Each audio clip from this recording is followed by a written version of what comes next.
Don't get me wrong, I think hornwort is an awesome aquatic plant. Very hardy, almost too hardy. Doesn't seem to mind very high flows of water, fast current, and it just keeps growing. But I've learned a few things about it in my recent battle with my hornwort snowstorm that you can see here in the 29-gallon blue rainbow tank. The dwarf rainbows are living in this bit of a hornwort snowstorm, and so I started like trying to figure out a solution, and I've got a couple tips for you. If you have some hornwort, here's what I suggest. If you take a look at some of my tanks, what you're going to see is that I've cut back a lot of the hornwort. As a matter of fact, I've got probably a bucket of it in the trash right now. And what I learned the hard way is that the second that plant starts to show a bit of brown, or it starts to be a little bit coated in muck, your best solution is to go ahead and cut that section off and toss it.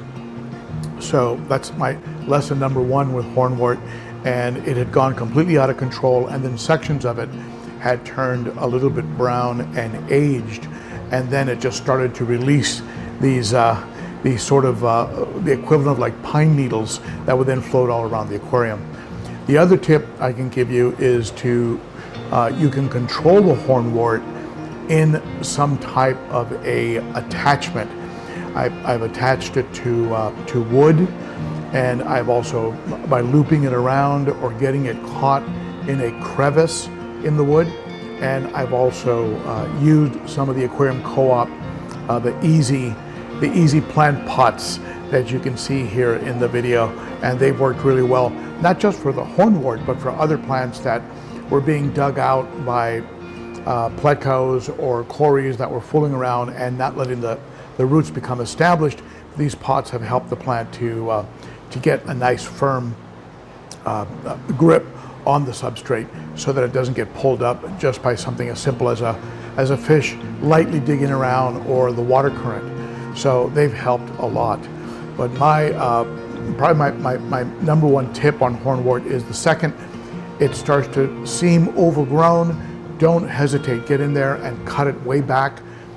Don't worry, it's gonna bounce right back. It's gonna get overgrown and fill in again very quickly. Don't wait like I did with the 29-gallon and end up with just a snowstorm of hornwort that never seems to end, and it just starts to get very unsightly. And one of you described it as a hornwort snowstorm. I think that's the best description for it. So if you see any browning, you see any muck attaching to it, pull those sections out, because they'll start to die. They start to get sort of suffocated. They get cut off from nutrients and oxygen, and use planters, use things to control the hornwort, and it will be a beautiful and hardy plant in your aquarium. All right, those are my tips. If you have experience with hornwort, please be sure to share them below. I'd love to hear them, and I hope to see you on Saturday at the Cichlids and Coffee live stream every Saturday at 11 a.m. Central, except a few Saturdays a year. I do take a Saturday off here and there. And if you'd like to support the channel, give the video a thumbs up, subscribe, hit the notification bell, and consider becoming a Patreon monthly supporter. Starts for as little as $3 a month, and it helps out in more ways than you know. Thank you, my friends. Bye-bye.